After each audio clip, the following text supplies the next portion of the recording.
സൂര്യൻ കുറച്ചുനേരം ഹോസ്റ്റലിനുള്ളിലേക്ക് കയറിപ്പോകുന്ന ഗായത്രിയെ തന്നെ നോക്കി നിന്നു. ഉള്ളിലേക്ക് കയറുന്നതിന് മുൻപ് ഗായത്രി സൂര്യനെ ഒന്ന് തിരിഞ്ഞു നോക്കി. തന്നെ നോക്കി സാർ കാറിൽ ഇരിക്കുന്നുണ്ട്. അവൾ ചെറിയൊരു പുഞ്ചിരി അവന് സമ്മാനിച്ചു.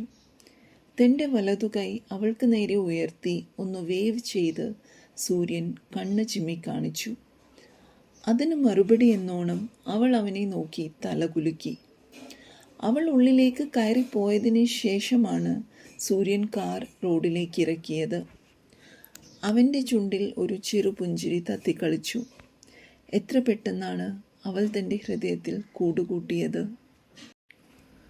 ഈ ഭൂമിയിൽ സ്വന്തമെന്നു പറയാൻ ആരുമില്ലാത്തവൾ, ജീവിത വഴിയിൽ തനിച്ചു പകപ്പോടെ നിന്നുപോയവൾ, തനിക്കേറെ പ്രിയപ്പെട്ടവളാണ് അവളിപ്പോൾ.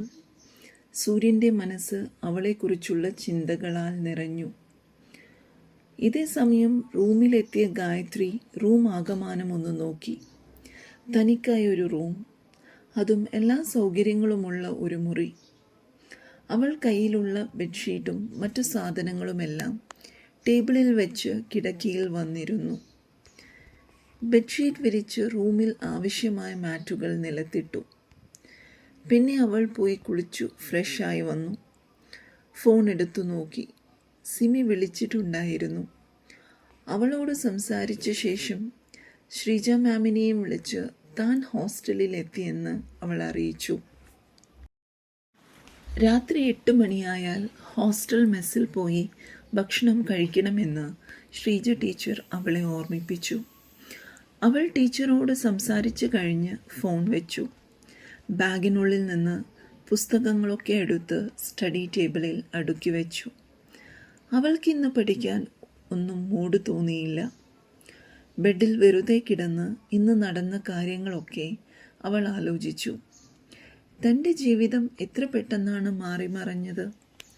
ഒറ്റ ദിവസം കൊണ്ട് സൂര്യൻ സാർ തനിക്ക് ദൈവതുല്യനായിരിക്കുന്നു. ഈ ജീവിതകാലം മുഴുവൻ താൻ അദ്ദേഹത്തോട് കടപ്പെട്ടിരിക്കുകയാണ്. സാർ പറഞ്ഞതുപോലെ നന്നായി പഠിച്ച് നല്ല നിലയിലെത്തണം. സാറിൻ്റെ നല്ല പേരിന് താനായിട്ട് ഒരു മോശം വരുത്താൻ പാടില്ല. സാർ തന്നെ സഹായിച്ചതിൻ്റെ പേരിൽ ആ സ്പോൺസറിൻ്റെ മുന്നിൽ തലകുനിക്കേണ്ട ഒരു സാഹചര്യവും ഒരിക്കലും വരരുത്. ചെറിയമ്മയുടെ കൂടെ ഇരുന്നപ്പോൾ പഠനത്തിനായി കുറച്ച് സമയം മാത്രമേ കിട്ടുമായിരുന്നുള്ളൂ. മുഴുവൻ സമയവും അടുക്കളയിലും മറ്റു പണിത്തിരക്കുകളിലുമായിരുന്നു. ഇനി കിട്ടുന്ന സമയമെല്ലാം പഠനത്തിനായി വിനിയോഗിക്കണമെന്ന് അവൾ തീരുമാനിച്ചു. പെട്ടെന്നാണ് അവളുടെ ഫോൺ റിംഗ് ചെയ്യുന്നത് കണ്ടത്. എടുത്തു നോക്കിയപ്പോൾ സൂര്യൻ സാറാണ്. അവൾ പെട്ടെന്നു തന്നെ ഫോൺ എടുത്തു. ഹലോ. അവൻ്റെ ഗംഭീരമായ ശബ്ദം അവൾ കേട്ടു. സർ, അവൾ പതുക്കെ വിളിച്ചു. താൻ റൂമിൽ സെറ്റിലായോ? ആയി സർ. ഓക്കെ. താൻ ഡിന്നർ കഴിച്ചു? ഇവിടെ 8 മണിക്കാണ് ഡിന്നർ. ഓക്കെ, സമയമായല്ലോ. താൻ പോയി കഴിച്ചു വരൂ. ഞാൻ ഡിന്നർ കഴിഞ്ഞിട്ട് വിളിക്കാം. അവൻ അങ്ങനെ പറഞ്ഞപ്പോൾ എന്തിനാണ് തന്നെ വീണ്ടും വിളിക്കുന്നത് എന്ന് അവൾ അത്ഭുതപ്പെട്ടു. അപ്പോഴേക്കും ഒരു ബെൽ റിംഗ് ചെയ്യുന്ന ശബ്ദം കേട്ടു. എടോ, അവിടെ എന്താണ് ബെൽ റിംഗ് ചെയ്യുന്നത്?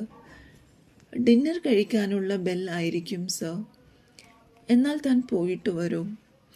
അവൻ പറഞ്ഞതും കോൾ കട്ടായി. ഫോൺ സ്ക്രീനിലേക്ക് നോക്കി കുറച്ചു നേരം ഗായത്രി ഇരുന്നു. സൂര്യൻ സാറിൻ്റെ ഓരോ വാക്കുകളിലും നിറഞ്ഞു നിന്ന കരുതൽ അവളുടെ മനസ്സിനെ വീണ്ടും വീണ്ടും സ്പർശിച്ചു. ഗായത്രി കുറച്ചു നേരം അതേ ഇരിപ്പിരുന്നു. തന്നോടുള്ള സാറിൻ്റെ കരുതലിനെ പറ്റി അവൾ ചിന്തിച്ചു. ഇന്ന് ഒറ്റ ദിവസം കൊണ്ട് സാറിനെ ഒരുപാട് അടുത്തറിഞ്ഞ പോലെ, തൻ്റെ ആരോ ആണെന്ന പോലൊരു ഫീൽ. ഓർത്തപ്പോൾ തന്നെ അവളുടെ മുഖം ചുവന്നു. അവൾ വേഗം തൻ്റെ മനസ്സിൻ്റെ ചിന്തകളെ അടക്കി നിർത്തി ഡിന്നർ കഴിക്കാനായി മെസ് ഹാളിലേക്ക് പോയി. കുറേ കുട്ടികൾ അവിടെ ഇവിടെയായി ഇരുന്ന് ഭക്ഷണം കഴിക്കുന്നുണ്ടായിരുന്നു. ചപ്പാത്തിയും വെജിറ്റബിൾ കുറുമയും ചോറും സാമ്പാറുമായിരുന്നു ഭക്ഷണം. അവൾ ഒരു ചപ്പാത്തിയും കുറച്ചു കറിയും എടുത്ത് കഴിക്കാനായി ഒരു ടേബിളിൽ വന്നിരുന്നു. അവളുടെ അടുത്ത റൂമിൽ താമസിക്കുന്ന രാഖി എന്ന പെൺകുട്ടി അവളോട് പരിചയപ്പെടാനായി വന്നു. ഗായത്രി അവളോട് മിതമായ രീതിയിൽ സംസാരിച്ചു. രാഖി ഒരു പാവം കുട്ടിയാണെന്ന് അവൾക്ക് തോന്നി. ഗായത്രി വേഗം ഭക്ഷണം കഴിച്ച് എഴുന്നേറ്റു.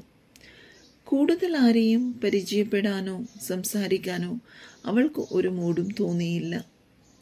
റൂമിൽ തിരികെ വന്ന അവൾ കിടക്കയിൽ ഹെഡ് റെസ്റ്റിൽ ചാരിയിരുന്നു. ഇത്ര നേരമായിട്ടും താൻ എവിടെയാണെന്ന് പോലും ചെറിയമ്മ ഒന്നും വിളിച്ച് അന്വേഷിച്ചിട്ടില്ല. എന്തൊരു സ്ത്രീയാണവർ! താൻ എവിടെയാണെന്ന് ഒരു ആദി പോലും അവർക്കില്ലല്ലോ.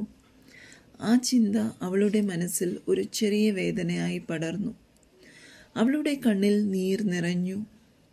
തൻ്റെ അച്ഛനും അമ്മയും ഉണ്ടായിരുന്നെങ്കിൽ താനൊരു രാജകുമാരിയെപ്പോലെ ജീവിക്കേണ്ടവളായിരുന്നു. തനിക്കതിന് ഭാഗ്യമില്ലാതെ പോയി.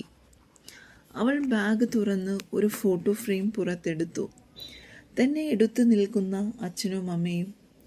എന്തു സന്തോഷമാണ് 3 പേരുടെയും മുഖത്ത്! എത്ര പെട്ടെന്നാണ് ജീവിതം ഇരുട്ടിലായി പോയത്. അമ്മയുടെയും അച്ഛൻ്റെയും മരണവും താൻ ഈ ഭൂമിയിൽ ഒറ്റയ്ക്കായി പോയതുമെല്ലാം അവൾക്ക് ഓർമ്മ വന്നു. ചെറിയമ്മയുടെ ക്രൂരമായ പീഡനങ്ങളുടെ ദിനരാത്രങ്ങളും മനസ്സിലേക്ക് ഓടിയെത്തി.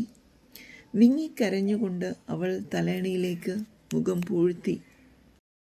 കരച്ചിൽ അടക്കാൻ കഴിയാതെ അവൾ വീണ്ടും വീണ്ടും കരഞ്ഞുകൊണ്ടിരുന്നു.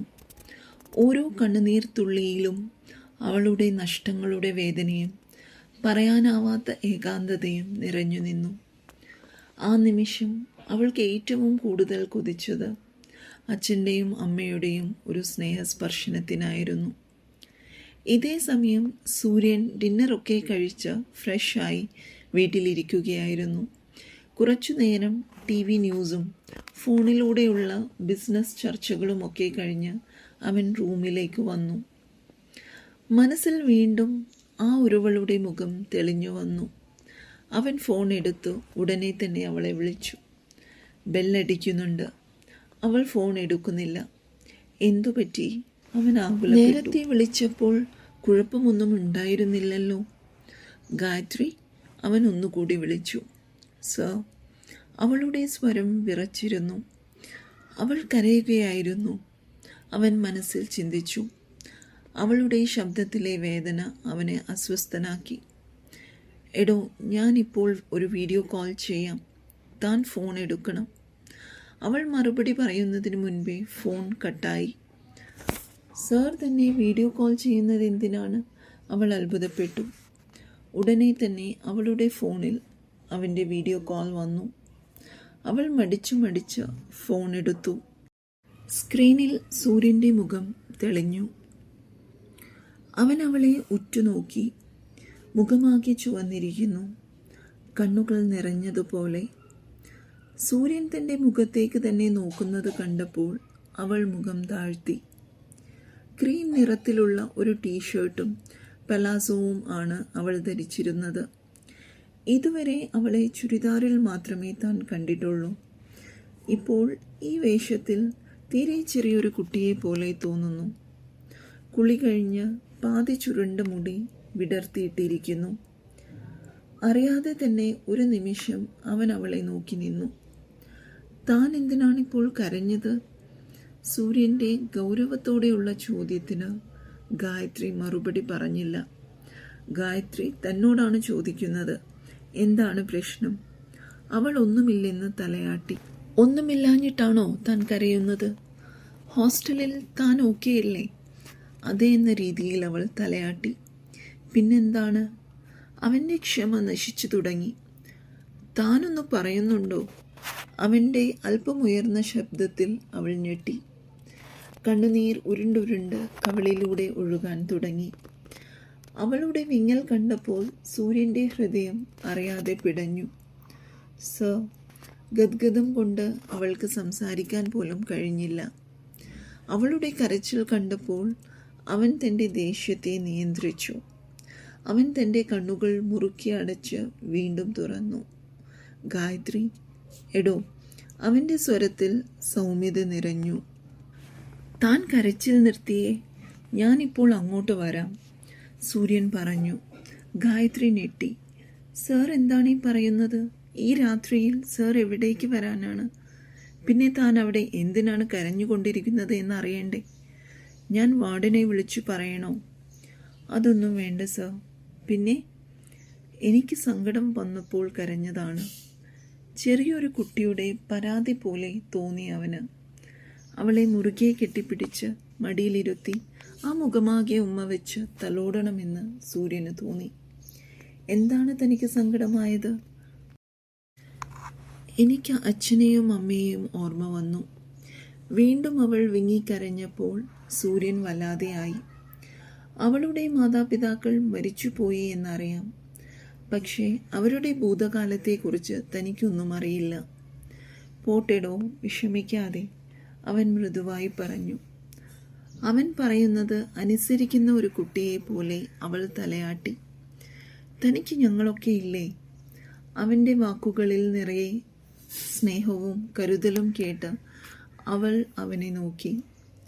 താൻ ഇനിയും കരയാനാണ് ഭാവമെങ്കിൽ തീർച്ചയായും ഞാൻ ശ്രീജ ടീച്ചറെയും കൂട്ടി ഇപ്പോൾ തന്നെ അവിടെ വരും. അത് വേണോ? അവൻ്റെ ഭീഷണി കേട്ടതും അവൾക്ക് അറിയാതെ ചിരി വന്നു. ആ ചിരി കണ്ടപ്പോൾ സൂര്യൻ്റെ മനസ്സും ഒന്ന് ശാന്തമായി. അവളുടെ കണ്ണുകളിൽ ഇപ്പോഴും കണ്ണുനീർ തിളങ്ങുന്നുണ്ടായിരുന്നു. പക്ഷേ അതിനിടയിൽ വിരിഞ്ഞ ആ ചെറിയ പുഞ്ചിരി അവൻ്റെ ഹൃദയത്തെ സ്പർശിച്ചു. അവൻ്റെ മുഖത്തും ഒരു കുഞ്ഞു ചിരി വന്നു. ഞാൻ നിനക്ക് ഡെബിറ്റ് കാർഡിൻ്റെ പാസ്വേഡ് മെസ്സേജ് ചെയ്തിട്ടുണ്ട് ഗായത്രി. നിനക്ക് ആവശ്യമുള്ള സാധനങ്ങൾ എല്ലാം നാളെ തന്നെ വാങ്ങിക്കൊള്ളണം കേട്ടോ. അവൾ തലയാട്ടി. വിഷമം മാറിയോ?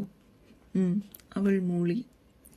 എന്നാൽ കിടന്നോളൂ, ഇനി പഠിക്കാനൊന്നും ഇരിക്കേണ്ട, ഉറങ്ങിക്കോ, അവൻ കരുതലോടെ പറഞ്ഞു. ഫോൺ കട്ട് ചെയ്യട്ടെ ഞാൻ? ഇനി ഇരുന്ന് കരയുമോ താൻ? ഇല്ല സർ, അവൾ മൃദുവായി പറഞ്ഞു. Good night. അവൾ തിരിച്ചു പറയുന്നതിന് മുൻപേ സൂര്യൻ ഫോൺ കട്ട് ചെയ്തു. ഗായത്രി ഫോണിലേക്ക് നോക്കി കുറച്ചു നേരം ഇരുന്നു. പിന്നെ കിടക്കയിലേക്ക് ചാഞ്ഞു. മനസ്സിലൊരു സമാധാനം നിറയുന്നത് അവൾ അറിഞ്ഞു. തനിക്ക് ആരൊക്കെയോ ഉണ്ടെന്നൊരു തോന്നൽ. ഗായത്രി പതിയെ കണ്ണുകൾ അടച്ച് ഉറക്കത്തിലേക്ക് വീണു. അതേസമയം സൂര്യൻ ഗായത്രിക്ക് വാട്സാപ്പ് വീഡിയോ കോൾ ചെയ്തപ്പോൾ അവൾ അറിയാതെ അവനെടുത്ത സ്ക്രീൻഷോട്ടുകൾ തൻ്റെ ഫോണിലെ ഹിഡൻ ഗാലറിയിലേക്ക് മാറ്റിവെച്ചു. കിടക്കയിലേക്ക് ചാഞ്ഞു കിടന്ന് ഓരോ ഫോട്ടോകളും അവൻ സൂം ചെയ്തു നോക്കി. അവളുടെ വലിയ കണ്ണുകൾ, ചെറിപ്പഴം പോലെയുള്ള ചുണ്ടുകളും വില്ലുപോലെയുള്ള പുരികക്കുടികളും നിറഞ്ഞ കൺപീലികളും നീണ്ട നാസികയും എല്ലാം അവൻ ഹൃദയത്തിൽ 1000 തവണ പതിപ്പിച്ചു വെച്ചു. തുടരും. ഇഷ്ടമായെങ്കിൽ സബ്സ്ക്രൈബും ലൈക്കും കമൻറ്റും തരണേ. എല്ലാവരും അഭിപ്രായങ്ങൾ കമൻ്റായിട്ടിടണേ please. Love you all. Thank U.